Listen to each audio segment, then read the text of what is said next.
नमस्कार विद्यार्थी मित्रांनो, तुम्हाला माहितीच असेल की सेकंड इयर आणि थर्ड इयरसाठी कॉलेज आणि ब्रांच बदलण्याची जी प्रोसेस आहे ते 2021 साठी सुरू झालेली आहे. ज्या विद्यार्थ्यांना माहीत नाही त्यांना मी सांगू इच्छितो की लवकरात लवकर फॉर्म भरा. या व्हिडिओमध्ये आपण बघूया की वेळापत्रक त्याचं काय असणार आहे, तुम्हाला अर्ज जो फॉर्म आहे तो कुठे द्यायचा आहे, त्यासाठी डॉक्युमेंट काय लागणार आहेत आणि प्रोसेस थोडक्यात जाणून घेऊया की कशी असेल. डिटेल जे आहे तो व्हिडिओ आपण ऑलरेडी टाकलेला आहे, पोस्ट केलेला आहे चॅनलवरती, की संपूर्ण माहिती आपण त्याच्यामध्ये दिलेली आहे की सेकंड इयर आणि थर्ड इयरसाठी तुम्ही ट्रान्सफरचे नियम काय आहेत, कुठे ट्रान्सफर होऊ शकतं तो मी आय बटनमध्ये तुम्हाला देईलच. पण या व्हिडिओमध्ये तात्पुरती आपण या वर्षीसाठीची प्रोसेस समजून घेणार आहोत. तर चला करूया व्हिडिओला सुरुवात. हे जे सर्क्युलर आहे तुम्हाला डिस्क्रिप्शनमध्ये लिंक देईल, DTच्या साईटवर गेलात इझिली अवेलेबल आहे, तुम्हाला तिथं काही अडचण होणार नाही. बघूया, जसं की आपण म्हटलं दुसऱ्या वर्षासाठी म्हणजे फर्स्ट इयर कंप्लीट झाल्यानंतर तुम्ही तुमचा अभ्यासक्रम बदलू शकता, म्हणजे ब्रँच बदलू शकता, त्याच्यानंतर शिफ्ट पाळी बदलू शकता, फर्स्ट शिफ्ट सेकंड शिफ्ट वाले फर्स्ट शिफ्टमध्ये येऊ शकतात, किंवा संस्था म्हणजे कॉलेज तुम्ही बदलू शकता.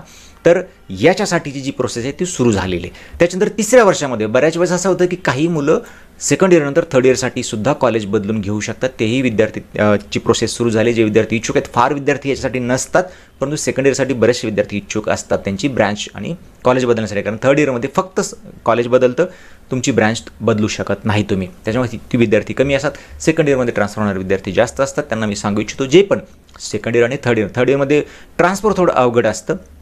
जनरली खूप वेळा मेडिकल ग्राउंडवरतीच ट्रान्सफर मिळते, परंतु बोर्ड जर एक असेल तर तुम्हाला त्रास होणार नाही. परंतु जो बोर्ड वेगळे असतील तर मग तिथे बरेचसे नियम असतात, तर त्याचाही तुम्हाला उहापोह, त्याचाही तुम्हाला माहिती घ्यायला लागते. तत्पूर्वी आपण बघूया की तुम्हाला फॉर्म कधीपर्यंत भरायचा आहे. तर विद्यार्थी मित्रांनो, तुम्हाला 13 सप्टेंबर 2021 पर्यंत फॉर्म भरायचा आहे. इत्यंभूत माहिती आपण या व्हिडिओमध्ये घेऊ की तो फॉर्म डॉक्युमेंट काय लागणार आहे, तो कुठे भरायचा आहे, कुणाकडे द्यायचा आहे. मागच्या वर्षी प्रोसेस थोडीशी वेगळी होती, यावर्षी प्रोसेस पूर्णतः जवळजवळ वेगळी आहे. मागच्या वर्षी ऑनलाईन बऱ्याचशा गोष्टी होती, यावर्षी तुम्हाला त्या कॉलेजमध्ये द्यायचं आहे जिथं तुम्हाला बदलून जायचं आहे. ज्या कॉलेजमध्ये ट्रान्सफर घ्यायचे त्या कॉलेजमध्येच तुम्हाला अर्ज द्यायचा आहे. तर चला बघूया की आता ही जी प्रोसेस असते ट्रान्सफरची ती 2 भागामध्ये विभागलेली असते. पहिला भाग असतो सेम कॉलेजमध्ये, ज्याला आपण इंटरनल ट्रान्सफर म्हणतो. दुसरं असतं की एक्सटर्नल ट्रान्सफर, म्हणजे बाहेरची मुलं येणं किंवा बाहेर मुलं जाणं. आणि इंटरनल ट्रान्सफर म्हणजे त्याच कॉलेजमधल्या मुलांना ब्रँच आणि शिफ्ट बदलण्याचा चान्स मिळतो, तर त्याला आपण इंटरनल ट्रान्सफर म्हणतो. आणि पहिल्यांदा जी प्रक्रिया होते ती इंटरनल ट्रान्सफरची होते, म्हणजे साधारणतः पहिलं इंटरनल ट्रान्सफर होतं आणि मग एक्सटर्नल ट्रान्सफरची प्रक्रिया होत असते. विद्यार्थी मित्रांनो, इंटरनल ट्रान्सफरची प्रोसेस कशी होत असते, तर जनरली स्टुडंट्स जे असतात त्यांना त्याच कॉलेजमध्ये तुम्हाला निकाल लागल्यानंतर तुमच्याच कॉलेजमध्ये तुम्हाला विचारणा करायला लागेल की व्हेकन्सी आहे का. समजा तुम्ही दुसऱ्या ब्रँचमध्ये असाल, तुम्हाला दुसऱ्या ज्या ब्रँचमध्ये जायचं आहे त्या ब्रँचमध्ये जर व्हेकन्सी असेल तर तुम्हाला इंटरनल ट्रान्सफरसाठी चान्स असतो. जनरली निकाल लागल्यानंतर कॉलेजेस त्याची नोटीस इश्यू करत असतं, तुम्हाला नोटीस मिळेल त्याची. या म्हणजे सद्य परिस्थितीमध्ये कदाचित त्यांच्या वेबसाईटवर ते टाकतील किंवा तुम्हाला मॅसेज दिला जाईल तुमच्या जी काही तुमची कम्युनिकेशनची प्रोसेस असेल त्याद्वारे. त्याच्यानंतर कॉलेजने नोटीस दिल्यानंतर त्याला तुम्हाला रिप्लाय करायचा आहे, तुम्हाला त्याचा फॉर्म भरायचा आहे. जो काही फॉर्म असेल कॉलेजचा तो तुम्हाला तो फॉर्म भरायचा आहे. फॉर्म भरून झाल्यानंतर तुम्ही ॲप्लिकेशन दिल्यानंतर कॉलेज त्याची मेरिट लिस्ट बनवणार, तुम्हाला बोलून घेणार. ज्यांची जी काही प्रोसेस असेल कॉलेजची मेरिट लिस्टनुसार तुम्हाला ॲडमिशन दिलं जाईल. आणि मेरिट लिस्टनुसार तुम्हाला तुमची जी ब्रँच आहे अवेलेबल त्या ब्रँचमध्ये जर जागा असेल तर नवीन ब्रँच स्टुडंटला दिल्या जाते. आणि जनरली ही प्रोसेस कंप्लीट होते. म्हणजे सिम्पल प्रोसेस आहे की तुम्हाला तुमच्या कॉलेजमध्ये चौकशी करायची आहे, ज्या ब्रँचला तुम्हाला जायचं आहे किंवा ज्या शिफ्टमध्ये बदलून हवे तिथं जर व्हेकन्सी असेल कॉलेज नोटीस लावले, तुमच्याकडे ॲप्लिकेशन घेईल, मेरिटप्रमाणे तुम्हाला नवीन ब्रँच किंवा नवीन जी शिफ्ट आहे बदलती तुम्हाला देऊन टाकेल. याच्यामध्ये इतकी सिम्पल प्रोसेस आहे, फक्त तुम्हाला कॉलेजला विचारणा करायला लागेल. आणि जनरली तुम्हाला एक सांगू इच्छितो की 13 सप्टेंबर आपल्याला जी तारीख दिलेली आहे ती जर वाढली नाही तर जी इंटरनलची प्रोसेस आहे ती त्याच्या आतच व्हायला पाहिजे, त्याच्या आतच होत असते. तुम्ही लवकरात लवकर कॉलेजला संपर्क करा. यावेळेला बऱ्याच विद्यार्थ्यांनी केलाही असेल. ज्या विद्यार्थ्यांना माहिती नाही किंवा ज्या विद्यार्थ्यांना माहिती नव्हतं त्यांना सांगू इच्छितो तुम्ही लवकरात लवकर कॉलेजला विचारणा करा. दुसऱ्या पार्टमध्ये जो असतो तो असतो एक्सटर्नल ट्रान्सफर, म्हणजे कॉलेज आणि ब्रँच बदलण्याची प्रक्रिया. तुम्ही कॉलेज तर बदलता, ॲज वेल तुम्ही ब्रँच बदलू शकता, म्हणजे बाहेरच्या कॉलेजमध्ये बदलून जायचे. बरेचसे विद्यार्थी याच्यासाठी सुद्धा इच्छुक असतात. आता प्रथम जनरली काय होतं की फर्स्ट इयरचा निकाल लागल्यानंतर ही प्रक्रिया सुरू होती. त्याच्यासाठी टाईम दिला जातो. जी तुमची बॉडी आहे, म्हणजे जे ॲडमिशन जी करणारी संस्था आहे DT आपण तिला म्हणतो, director of technical education Maharashtra राज्य मुंबई, ह्यांच्या थ्रू ती होते. ते त्याचं कंट्रोल करतात, ते त्यांचं वेळापत्रक जाहीर करतात. जसं की आता या वर्षासाठी केलेलं आहे, 13 तारीख तो आपल्याला दिलेली आहे. 13 तारखेपर्यंत ही सगळी प्रोसेस व्हायला पाहिजे. आता ही प्रोसेस जनरली कशी असते, याच्यामध्ये स्टुडंट इन्व्हॉल्व असतो. तुमचं सध्याचं कॉलेज जिथं बदलून जाणार आहे तिथं कॉलेज. आता पहिल्यांदा तुम्हाला काय करायला लागणार, जिथं बदलून जायचं आहे ते कॉलेज तुम्हाला शोधायला लागणार की मला या कॉलेजला ट्रान्सफर हवी आहे. तर त्या कॉलेज तुम्हाला ते कॉलेज शोधायला लागेल. त्या कॉलेजमध्ये तुम्हाला विचारणा करायला लागेल सीटबाबत, की सीट आहे का तुमच्याकडे. ते तुम्हाला सामावून घ्यायला, तुम्हाला ट्रान्सफर करून घ्यायला तयार आहेत का. आणि जर ते तयार असतील तर त्यांच्याकडनं तशी NOC घ्या. NOCचा फॉर्मॅट तर कशा पद्धतीने द्यायचं कॉलेजवाल्यांना माहीत असतं, त्याच्यात आपल्याला पडायची गरज नाही. ते तुम्हाला NOC त्यांच्या फॉर्मॅटमध्ये देतील. जर ते राजी असतील, ते जर रेडी असतील, त्यांच्याकडे जर जागा असेल तर ते तुम्हाला NOC देतील. NOC घेतल्यानंतर तुम्हाला तुमच्या कॉलेजलाही त्याचं इन्फॉर्म करायचं आहे की मी कॉलेज सोडून जाणार आहे, मी दुसऱ्या कॉलेजला ट्रान्सफर घेतो आहे. बऱ्याच वेळेस असं होतं की तुम्हाला पहिलं कॉलेज बऱ्याच मागच्या वर्षीचा किंवा त्याच्या मागच्या वर्षी 2-3 वर्षाचा जर आपण हिशोब किंवा जर अभ्यास केला तर आपल्याला सगळं लक्षात येईल की बरेचसे कॉलेज त्यांचे विद्यार्थी सोडायला तयार नसतात. तेव्हा तुम्ही तुमच्या जे सध्याच्या तुम्ही कॉलेजमध्ये आहात त्यांनाही सांगा तुम्ही कॉलेज सोडणार आहात, त्यांना राजी करून घ्या, त्यांच्याकडनं NOC घ्या. कारण दोन्ही NOC असल्याशिवाय तुम्हाला रिजनल डायरेक्टर किंवा तुमचं रिजनल ऑफिस तुम्हाला ट्रान्सफर देणार नाही. जेव्हा हे लक्षात घ्या, आपल्याला जर कॉलेजमध्ये जायचं असेल बदलून तर आपल्याला दोन्ही कॉलेजच्या NOC फार गरजेचे आहेत. बॅकग्राऊंडला काही नॉईज, बॅकग्राऊंडला काही आवाज आला तर कृपया तो समजून घ्या, त्याच्याबाबत मी क्षमस्व आहे. त्यांच्याकडनं तुम्हाला NOC घ्यायला लागेल. फीजबाबतही बोलून घ्यायला लागेल, कारण जी मधली जी बॉडी आहे, जी रिजनल डायरेक्टर किंवा डायरेक्ट DT म्हणतो आपण त्यांना, ते ह्याच्यामध्ये इन्व्हॉल्व होत नाही. तुमच्या फीच्या बाबत तुम्हालाच काळजी घ्यायला लागते. जुन्या कॉलेजची फी घेणे किंवा भरणे जे काय असेल ते, नवीन कॉलेजमध्ये फी भरणे ही सर्वस्वी तुमची जबाबदारी असते. जुन्या कॉलेजकडनं डॉक्युमेंट घ्यायचे, नवीन कॉलेजला द्यायचे किंवा व्हेरिफिकेशनसाठी सादर करायची सर्वस्वी तुमची जबाबदारी असते. अभ्यास जो काही राहिला आहे गेला आहे त्याचीही सर्वस्वी तुमची जबाबदारी असते. हे फक्त ट्रान्सफर तुम्हाला देतात. चला, आता तुम्हाला त्या दोन्ही कॉलेज राजी असतील, दोन्ही कॉलेजकडनं तुम्हाला NOC घ्यायची. एकदा NOC घेतली आणि जे ॲप्लिकेशनचा फॉर्मॅट दिला आहे, हे जे सर्क्युलर आहे त्या सर्क्युलरच्या शेवटी तुम्हाला त्यांनी ॲप्लिकेशनचा फॉर्मॅट दिला आहे. त्या ॲप्लिकेशनच्या फॉर्मॅटमध्ये तुम्हाला ॲप्लिकेशन भरायचं आहे.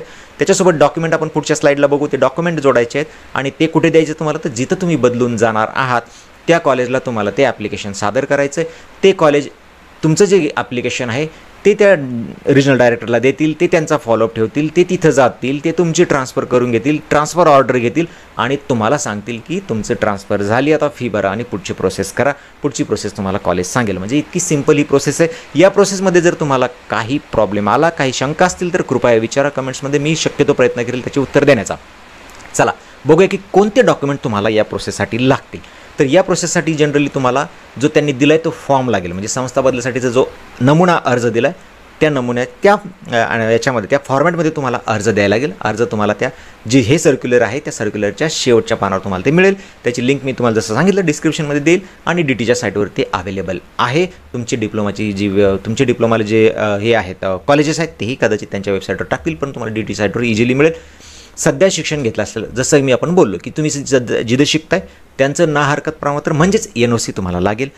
तसंच जिथं तुम्ही बदलीने जाणार आहात, ट्रान्सफर होऊन जाणार आहात, त्यांचंही तुम्हाला ना हरकत म्हणजे दोन्ही NOC तुम्हाला लागणार. हे फार महत्त्वाचे डॉक्युमेंट आहेत. दोन्ही NOC घेतल्याशिवाय तुमचं ट्रान्सफर होणार नाही. आता ज्या वर्षासाठी तुम्ही ट्रान्सफर घेताय, म्हणजे तुम्ही सेकंड इयरला ट्रान्सफर घेताय तर फर्स्ट इयर कंप्लीट तुमच्याकडं गुणपत्रिका पाहिजे. तुम्ही तिसऱ्या वर्षात जर जात असेल, फर्स्ट इयर सेकंड इयर दोन्हीच्या तुमच्याकडे 5च्या पाहिजेत, तुमच्याकडे गुणपत्रिका पाहिजेत, रिझल्ट तुमचा आलेला पाहिजे. रिझल्ट आला नसेल तर तुम्हाला ट्रान्सफर मिळणार नाही. त्याच्यानंतर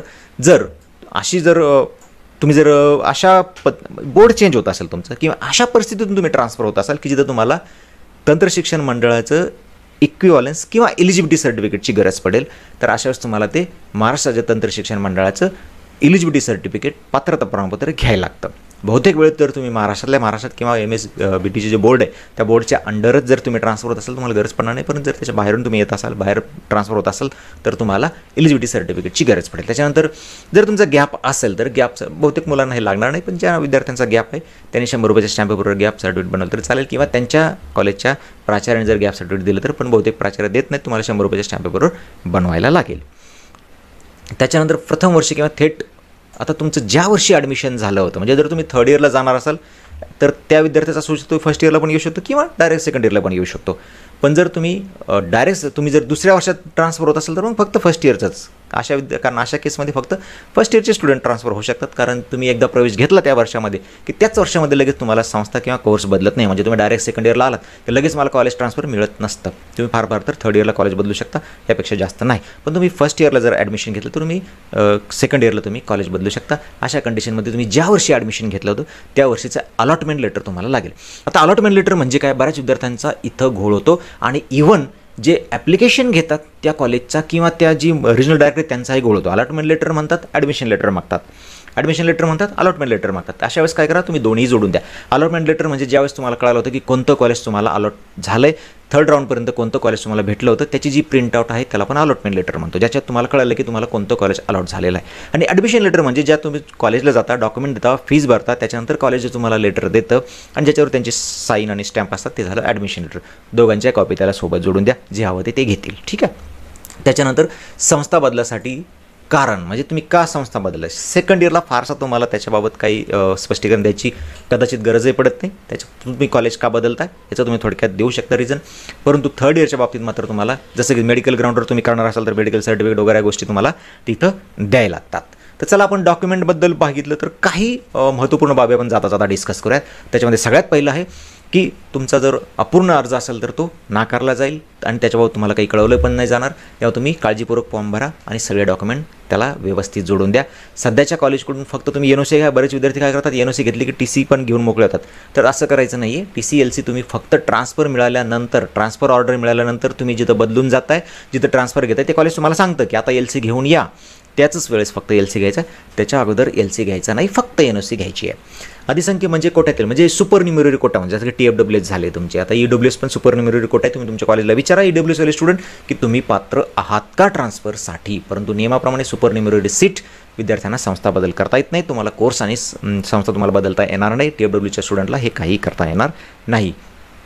चला पुढे दुसरा आपण महत्त्वाची एक बाब बघू की ज्या संस्थेमध्ये ट्रान्सफर घेणार आहेत, जसं आपण डिस्कस केलं मागे, पुन्हाही तुम्हाला सांगतो की फॉर्म तुम्हाला कुठे द्यायचं आहे लक्षात ठेवा.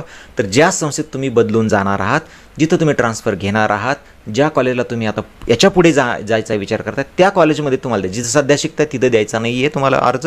जिथं तुम्ही ट्रान्सफर घेऊन जाणार आहे त्या संस्थेत तुम्हाला तो कॉलेज द्यायचा आहे. ती संस्था जॉईंटिटीमध्ये जाऊन तुमचे फॉर्म देईल, त्यांचा रेपोर्ट ठेवेल, त्यांचं काही लागलं तर तुम्हाला सांगेल त्या आणि तुम्हाला ट्रान्सफर ऑर्डर भेटल्यानंतर कळवेल की तुमची ट्रान्सफर ऑर्डर रेडी झालेली, तुम्ही या, फी भरा आणि कॉलेजचं पुढं शिक्षण तुमचं जे काय ते चालू ठेवा. अशा प्रकारे त्याच्यानंतर ट्रान्सफर प्रोसेसच्या टाईम टेबलच्या दरम्यान आता जशी टाईम टेबल दिलं 13 तारखेपर्यंत आपल्याला वेळ दिलेला आहे. कदाचित तो वाढेल नाही वाढेल माहीत नाही. वाढला तर जी काही शेवटची डेट असेल त्याच्या दरम्यान जर तुमचा निकाल आला नाही, फर्स्ट इयरचा निकाल जर आला नाही तर तुम्हाला ट्रान्सफर मिळणार नाही. म्हणजे जर कोणाचा रिझल्ट आता आलेला नसेल 13 तारखेपर्यंत तर त्यांना ट्रान्सफरमधून वगळलं जाईल, त्यांना ट्रान्सफर मिळणार नाही. तेव्हा तुमचा रिझल्ट येणंही फार गरजेचं असं जेव्हा हे प्रोग्राम डिक्लेअर होईल तेव्हा. तर या व्हिडिओमध्ये इतकंच होतं. तुमच्या मनामध्ये काही शंका असतील या प्रोसेसबद्दल तर विचारा कमेंट्समध्ये. जसं की मी सांगितलं मी प्रयत्न करेल त्यांचं उत्तर देण्याचं. थांबूया या व्हिडिओमध्ये, पुन्हा भेटू नवीन व्हिडिओमध्ये. तोपर्यंत नमस्कार, थँक्यू, धन्यवाद.